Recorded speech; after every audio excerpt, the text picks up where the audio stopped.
isang linggo matapos ang makasaysayang panalo,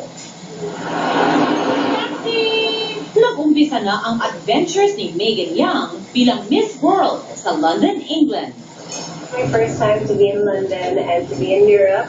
I've always wanted to see the Queen's house and also the Big Ben.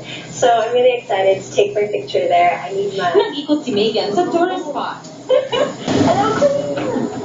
London Eye, Trafalgar Square at iba pa.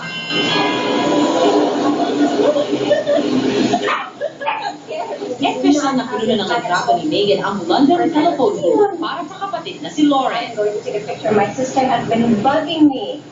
Well, sister, here it is.